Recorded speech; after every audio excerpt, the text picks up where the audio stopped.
taught a lot of lies around money, and some of y'all probably heard some of these lies. One of the lies we've heard that what? What is that? Time is money. Okay, that's a lie. That's a, and not only is it a lie, it's a very damaging lie. It's a very tragic lie. It's a lie that creates poverty and devastation. Time is money. Time is money. Yeah. Here we go.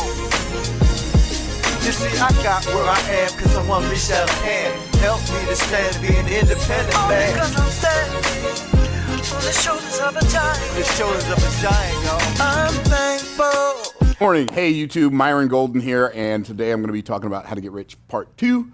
And some people have asked in the comments from the last video, like, why do you talk about, or they don't even say why to you, because when people like have discussed, they don't refer to you as you, they refer to you as this guy, the false prophet, the whatever, the Antichrist, whatever they want to call you. So I'm going to tell you why I talk about money so much, because it's something that affects every single solitary day of our lives.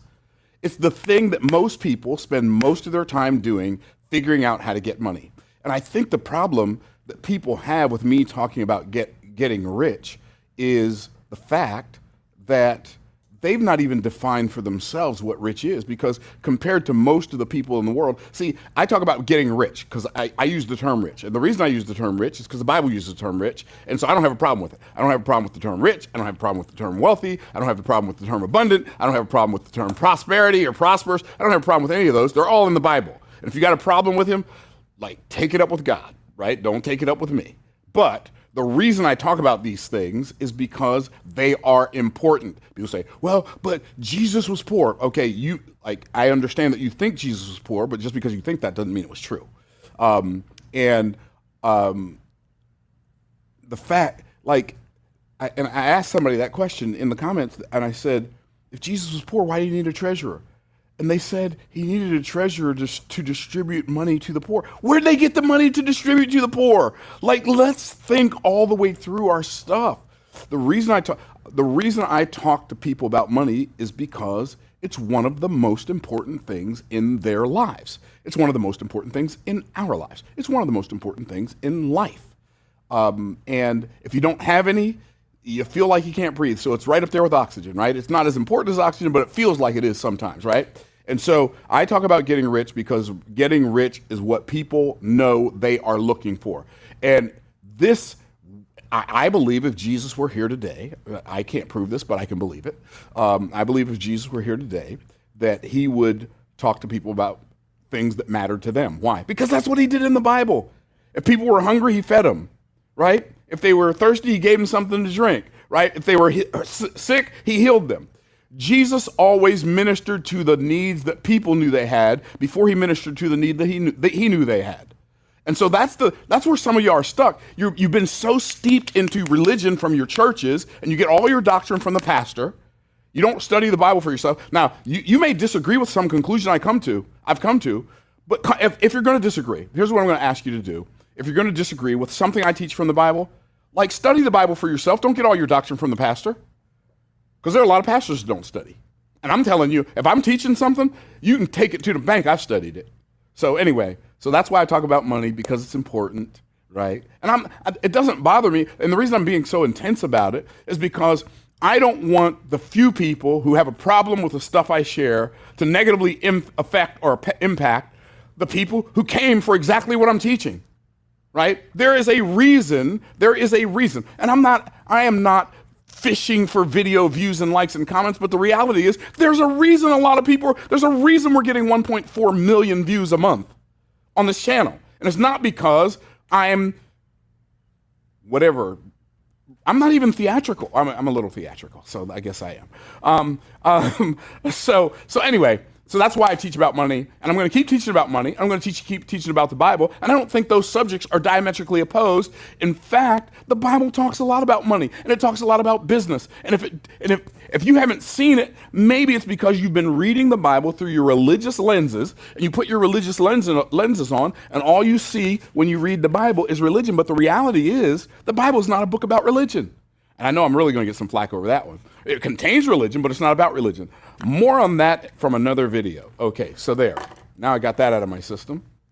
I can teach you how to get rich, part 2. So the last video that we did on how to get rich talked about how you want to create a product and have a product-based business versus a service-based business. And if you make $20 profit, you sell it. I'm not going to redo the whole video. Just go watch it. It's called How to Get Rich. Okay. So today we're going to talk about how to create stability through riches. What does that mean? How to create stability in your finances through riches. Because last week we talked, on the last video that I did, we talked about how to create like $1 million in cash flows. I call it the cash flow millionaire formula. On this training right now, the video that I'm going to do right now, I call it the virtual millionaire formula. It's how to live like a millionaire on your way to becoming one. Now, I don't know if that sounds appealing to you, but I would like to be able to live like a millionaire on my way to becoming one. And when I say live like a millionaire, I'm not talking about buying a Lamborghini and living in a mansion. I'm just talking about having more money than it takes for you to exist, more money than it takes for you to survive. Most people think they're living and they're just existing. But life is supposed to be lived, and it's supposed to be lived to the fullest, whether you, I am come that you might have life and that you might have it more abundantly. Life is supposed to be lived to the fullest in every aspect of our lives, unless we have a particular assignment from God for something other than that, right? So today I'm going to teach you what I call the virtual millionaire formula. The formula on the last video was the cash flow millionaire formula. The formula on this video is going to be called the virtual millionaire formula. So what I'm going to do is I'm going to ask you a question for starters. We've been taught a lot of lies around money, and some of y'all probably heard some of these lies. One of the lies we've heard that what? What is that? Time is money. Okay, that's a lie. That's and not only is it a lie, it's a very damaging lie. It's a very tragic lie. It's a lie that creates poverty and devastation. Time is money. Time is money. So if I hear somebody say time is money, either they're confused and just don't understand that can't be true, or they know it's not true and they're deceiving people, or they are just saying something they heard somebody say and they've never really thought about it. So time is not money. Time is not money. This is a lie. Okay. So what's the truth? The truth is this. That was terrible. Okay. Time is greater than money. Time is more valuable than money. It's better than money. It's greater than money. Why? Because if you run out of money, you can always get more. But if you run out of time, it's game over, right? And so I think all of us would agree, like if I were to say, okay, I'll write you, anybody here in this audience today, I will happily write you let's just say a $500,000 check today. In fact, I'll write you $1 million check today. Who wants it? All hands are up. Okay, all hands are up. Okay, cool. But what if I made the stipulation, if I write you $1 million check today, you have to end your life today. Now who wants it? Nobody wants it. Why? Because you already intuitively know that time is greater than money. See, so we see that that's a lie. However, let's reverse let's flip the script. What if you found out today that you had a terminal illness and you had $1 million just kind of laying there? It's in your retirement account, or maybe it's in your retirement account, or maybe it's in your safe at your house, or you have $1 million worth of cryptocurrency or whatever. And let's say you find out you have a terminal disease. Insurance doesn't cover the remedy for it. The remedy is $1 million, and it's worked 100% of the time for everybody who's ever used it. How many of you would spend your $1 million on that remedy? Right. Why? Because to you, the time is more valuable than the money. Right? So we already know that time is not money, but we say time is money. Now, you say, Myron, why do you say that's a damaging lie? Here's why I say it's a damaging lie. Because if I go through life on a conscious level saying time is money, I'll act as if time is money, and what I'll do is I'll sell a whole bunch of my time for a little bit of somebody else's money because I value them both equally. Or most people actually value money more than they value time in their everyday life, how they live, even though they consciously or subconsciously realize that the time is greater than the money. And so if I believe that time is money, here's what's going to happen. I'm going to waste a whole bunch of time trying to save a little bit of money. I don't do that, right? And the reason I don't do that is because like I only have a limited amount of time on this earth. It is appointed unto man once to die, and after this the judgment. So I know that I'm going to die. Like that's going to happen unless Christ returns before I die. So I'm just like I'm going to live my life to the fullest, and I know that I'm probably going to die. Now, So if I believe that the lie that time is money, what I'm going to do is I'm going to waste a whole lot of time trying to save a little bit of money, right? And I don't believe in wasting time to save money. That's why, and I know this, I don't want this to sound condescending or snooty, because I'm not snooty. I'm just a regular dude. I'm not condescending, I'm not snooty, but this is like my belief. Like right now, our cleaning lady is at our house cleaning. My wife knows how to clean. My wife likes to clean. My wife didn't even want a cleaning lady, but that's okay.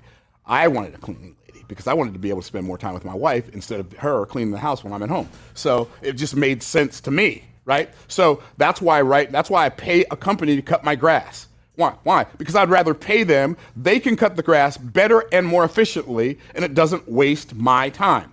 I value my time more than I value money. That's why right now there's a car wash company that comes to my office every Wednesday. They're out there washing my car right now. Why? Because I value my time. I'm not going to wash my car. I'm not going to cut my grass. I'm not going to fix my toilet. Why? Because I would rather pay somebody the money. Now, here's what I'm going to say. I believe a lot of people who say that they don't really care that much about money, because like if you'll lie about that, you'll lie about other stuff. Y'all heard me say that before, right? So a lot of people say they don't care that much about money. They will do something themselves so they don't have to pay somebody else to do it. I would rather pay somebody else to do it so I don't have to do it. It just makes more sense, right? So the other problem with the whole believing time is money is the time is money lie is if I believe that time is money, what I'll do, not only will I waste a whole bunch of time trying to save a little bit of money, I'll sell a whole bunch of my time for a little bit of somebody else's money, right? And so that's always like a bad idea. So instead of doing that, maybe I should do what the scripture teaches. I don't know. Does the scripture say anything about time and money maybe? Oh, I think it does. Ephesians chapter 5, verse number 20. I think it says something like, redeeming the time because the days are evil. Oh, there it is. Redeeming the time. And go look it up. Don't take my word for it. Here's what the word redeem means. Redeem means to buy back, to rescue from loss, and to improve opportunity. So the scripture tells me clearly to buy back my time, rescue it from loss, and improve my opportunity. Why? Because the days are evil. That word evil is not evil like the devil is evil. Do word studies. If you want to know what the Bible is saying and not just what it says, look up the words. Because if you don't know what the words mean, you can't know what the word means.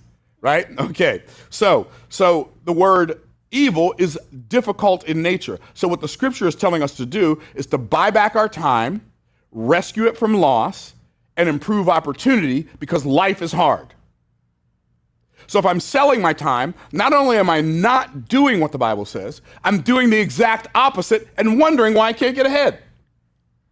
Are y'all tracking? Okay, so here's what we got to do. We got to stop believing the lie that time is money. We got to believe the truth that time is greater than money. But here's what we really got to get to. We got to understand that time is not just greater than money, but time is infinitely greater than money. Because when you run out of time, you don't get more. You don't get more time. When you run out of money, you get more money. Okay. Now, I went through all of that as a preface to what I'm going to say next. And what I'm going to say next is this: the millionaire, at the rate you're saving money right now. Because here's another lie we've been told: one of the most important things you can do with money is save it. I submit to you that saving money is always a bad idea. Now, saving money on things like finding a good deal is better. Like not wasting money is also a bad idea. But when I say saving money, I'm like talking about like saving money in a bank is always a bad idea. Why is saving money a bad idea? Because the bank is a financial institution, and they understand the rules, and they understand that you don't understand the rules. And so here's rule number one: the bank is always going to give you a lower interest rate than the rate of inflation, which means you are saving something that is becoming worth less over time. So you shouldn't save money, you should invest money. Investing money means you're multiplying it. And I know some people probably have some problem with that too, but God is a God of multiplication, and his principles are multiply principles, right? So principles of multiplication. So at the rate you're saving money right now, we're going to do some math here. We're going to do some math. I want you on YouTube to do some math. I want you all here in the room with me today to do some math. You ready? Okay. Get your pen and paper, your calculator on your phone out, and I want to ask you a question. At the rate you're saving money right now, how long is it going to take you to save $1 million? Now, you say, why do you pick $1 million? Because it's got a lot of zeros in it. It's got a 1, which is like a pretty low number. We can all count to 1, and it's a simple number. Now, like some people want to retire. Like anybody here want to retire? Okay, some people want to retire. Okay, and there's nothing wrong with wanting to retire. So, how much is it going to take for you to retire? Well, if you if you say, well, we'll talk about that in a minute. So at the rate you're saving money right now, how long is it going to take you to save $1 million? So let's say you are saving or investing. I'm just going to call it saving because that's what most people do. Right before this video, you were saving. Okay, most people are saving. So let's say you're saving $100 a month. How long is it going to take you to save $1 million? It's going to take you 833 years. Now, I'm not sure how old you're going to be in 833 years, but I'm going to be 864. No, I'm going to be 894. I'm going to be 890. I'm going to be almost 900. I'm going to be almost as old as Methuselah by the time I save up $1 million at $100 a month. So for me, now for you, this may be the plan, but for me, this is not the plan. Okay? So maybe I should do better than that. Maybe I should save $1,000 a month. Okay, if I can save $1,000 a month, then it'll only take me 83.3 years. Well, I don't know how old you're going to be in 83.3 years, but I'm going to be 144.3. And yes, it'll still be $1 million, but I'm going to be so tired I won't have any energy to enjoy it, right? At 144.3, right? So saving money is not the plan. Because most people, well, we agree that most people in the United States of America are not saving $1,000 a month, right? So if you want to do it like in a time frame that's going to be more reasonable, maybe you should save $10,000 a month. Well, here's the problem with that. Most people can't do that, even if they'd like to. But then it's only going to take you 8.33 years. Well, that's better, but it's going to say you're going to save up $1 million. Now, if you save up $1 million, are you a millionaire? Well, yeah. But if you spend $1, after you get to that million, spend $1, you're still a millionaire? No, you're a 999,999 in there, and it takes way too long to say. I don't even think anybody will finish listening to you by the time you get to the end of that number, right? Are you a millionaire? No, I'm a 999,999 in there. Like, what? Right? What is that? Okay, so if you did by chance, let's say you didn't save $1 million. Let's say some strange turn of events, you had a long lost uncle. A lot of people, I had a long lost uncle, for real. Like my dad's oldest brother, like we never found him, but we found his kids like at my dad's 84th birthday, right? My nephew found him through one of those genealogy websites, and then we started connecting with our cousins that we never knew, right? So it's crazy. First and second cousins we never knew. So anyway, so maybe you have a long lost uncle. He found out about you, and he didn't have any kids, and he left you $1 million. That's pretty cool. We already know that if you want to stay a millionaire, you can't spend the money. So what are you going to do? You're going to live off the interest, right? So let's say you could get 6% interest on your $1 million. How much money is that going to give you per year? $60,000 a year. Now, it's not just giving you $60,000 a year, though. Here's what it's giving you. It's giving you $60,000 a year, and it's giving you your life back. Because now you don't have to trade your time for $60,000 a year from a boss. Are y'all tracking? So now you got $60,000, and you got all your time back. Oh, snap. Let's go, right? So if I take that $60,000 and I divide it by 12 months, that's going to equal $5,000 a month, right? So if I were to save up $1 million and I were able to get 6%, it would give me a lifestyle of $5,000 a month passive cash flow. So now I have both the time and the money to enjoy it. And now I can spend my time with the people that I care the most about instead of the people I care the least about and the people who care the least about me.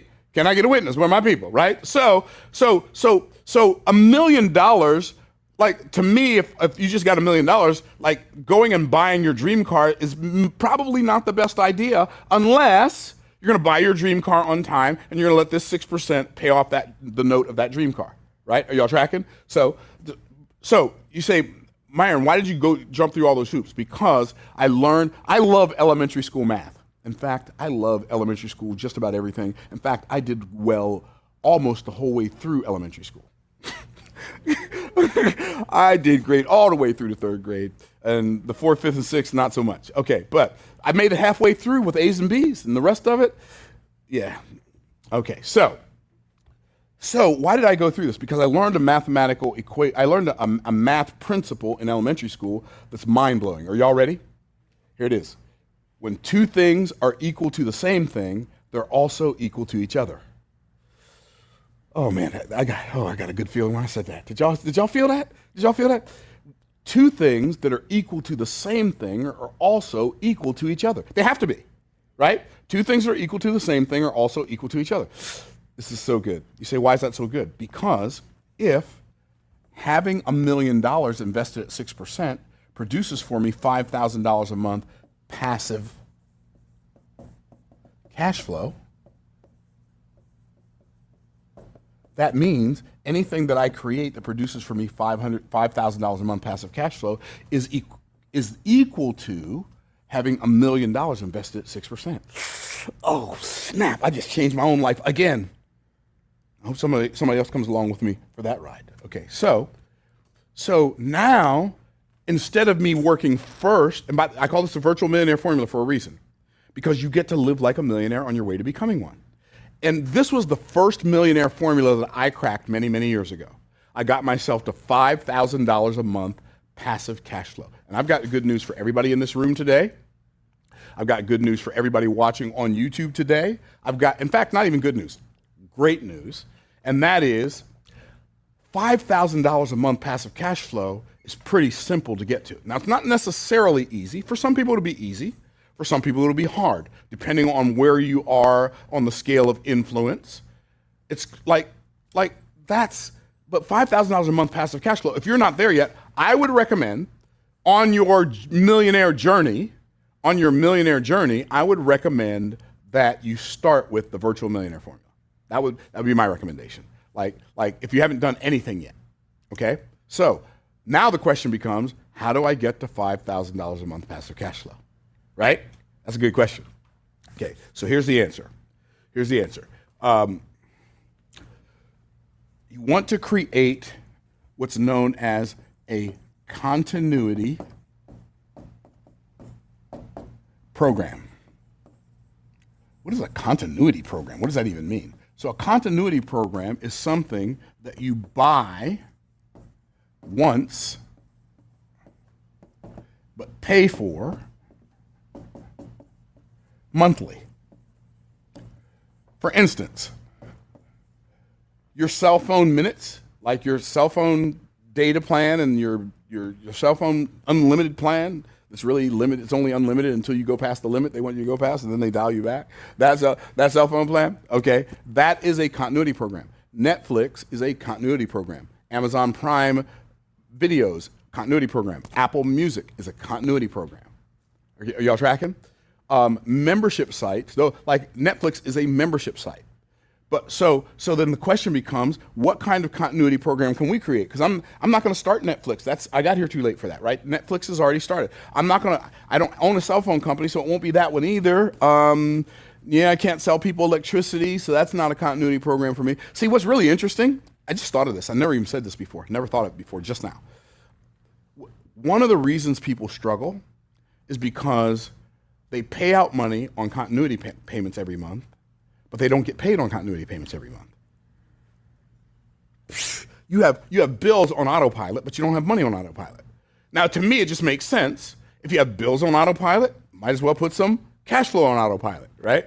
It's kind of like people spend money all day, every day, get paid once a week, and they wonder why they can't get ahead. Well, because you're getting paid like 1/5 as much or 1/7 as much as or 1/30 as much, because if you get bills come once a month, 1/30 as much, 4/30, 20, whatever that is, okay, as much as you're making money. You know what I do? I like to get paid every day. Just get paid all day, every day. You wake up, you're richer than you were when you went to bed. And some people aren't like the fact that I said I wake up and I'm richer than I was before I went to bed. But I'm just telling you how it works. Like, I'm telling you what my experience of life is. And I'm telling you that not so you can think I'm awesome, but so you can know if that's my experience of life, that can be your experience of life. Some people say, I don't care. All I want to do is just help the poor and spread the gospel. Okay, well, if you had more time, you could spread more gospel and help more poor people.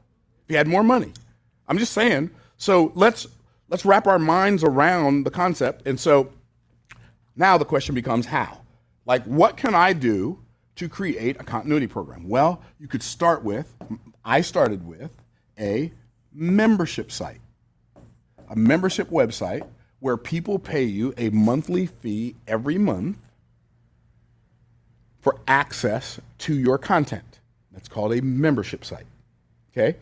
So let's say you have a membership site and it's $100 a month to have access. I've had membership sites. I paid for membership sites. I remember the most expensive membership site I ever paid for was $800 a month. This was back in like 2003, 2004. It's $800 a month for this internet marketing training membership site called StomperNet, and it was $800 a month. And so they were just $800 every month on my credit card, $800 a month, right? Okay. So $100 a month to me seems reasonable. So if you're $100 a month, all you need is 50 members, and you are a virtual millionaire. How awesome is that? 50 members.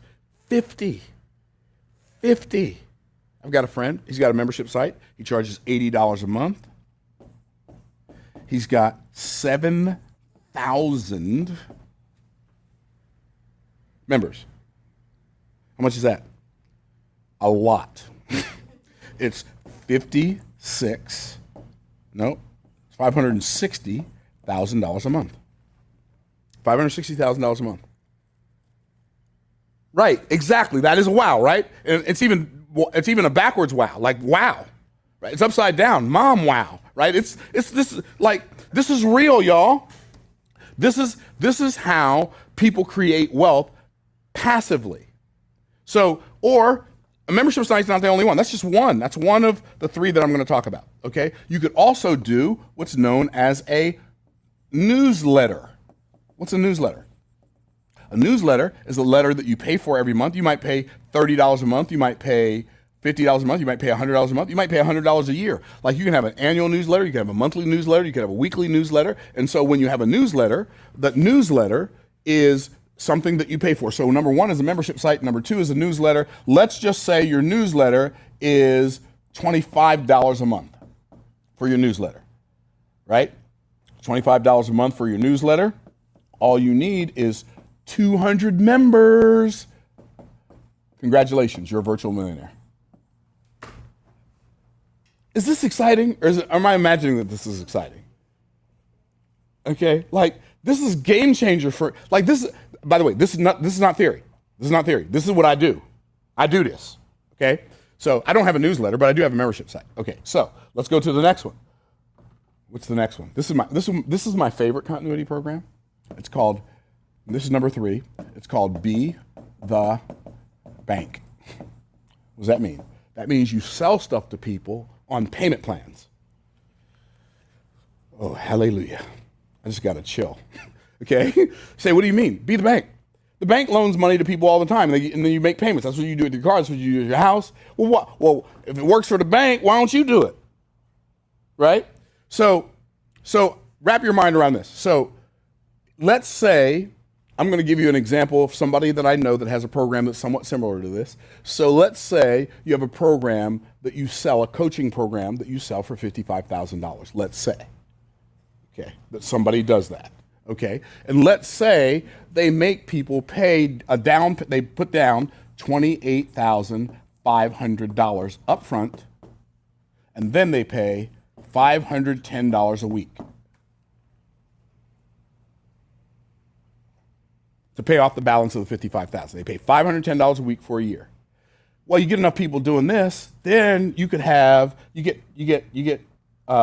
200 people doing this. Well, not 200. Let's say you get 20 people. 20 people doing this, it's $100,000 a month.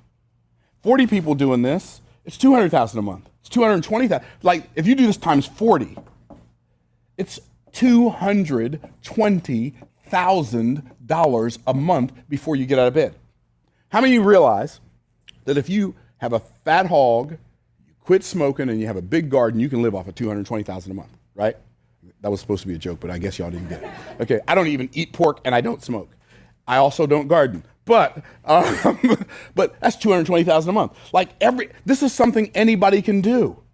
So another one, I'm going to give you one more. because this is what I'm just getting started in, haven't even launched yet, okay? It's called, this is number 4, and this is the last one I'm going to talk about. SaaS, software as a service. What is that? That's a software program that people pay you monthly for, okay? So there are many software programs that I pay monthly for. I pay $500 a month for Zoom. I think that's how much I pay, $500 a month for Zoom, okay? Well, if Zoom has 1 million people paying them $500 a month, that's $500 million a month. You might not get to $500 million a month, but if you got something that's $500 a month and you get 100 people paying you that, that's $50,000 a month. Are y'all tracking? This actually works, y'all, okay? Our continuity revenue in this business is about $240,000 a month before I get out of bed. Right? So do you think I ever worry about payroll? Nope. Do you think I ever worry about like taxes? Do you think I ever worry about paying the mortgage on this building? I don't worry about any of it. Why? Because these formulas, like this is not stuff that I read in a book and now I'm going to come teach you what I read in the book. This is how I live my life. And I know you can live your life like this. And for those of you who think money's not that important or you don't care that much about money, whatever, like if you had however much you're going to work and trading 60 hours of your week for right now, 40 to 60 hours of your week for right now, if you could get all of that time back and go do all of the things that you are proclaiming are so important, then you'd probably be in a better space and you'd be able to help way more people than you can help right now. So if this made sense to you, like the video, share the video, comment on the video. Even if you disagree with me, that's okay. But if you disagree, I'm going to warn you now. If you disagree, be respectful. That's number 1. I'm going to always respect you, respect me, respect the other people who are reading on this platform. If you use profanity, I'm going to delete your comment. I'm just telling you. I'm just keeping it real. You use profanity on a comment on my channel, I'm going to delete your comment. If you call me or someone else a name because you disagree with our philosophy, I might leave it up there. Depends on how ridiculous it is. If it's ridiculous enough, I might just leave it there and let everybody else comment on it. I won't even say anything, okay? Because we get some ridiculous stuff. But it's okay. But I invite you to disagree with me, but when you do, know why. Don't just disagree with me because you feel emotional about the fact that your church doesn't teach the same thing. Because I'm going to tell you right now, that ain't good enough. Or your college professor don't teach that. That is not my arena. This is not that, okay? So like, share, comment, all the rest of that, and we'll look forward to seeing you on the next video, all right? Peace out, Cub Scouts, and I'll see you all in the next video.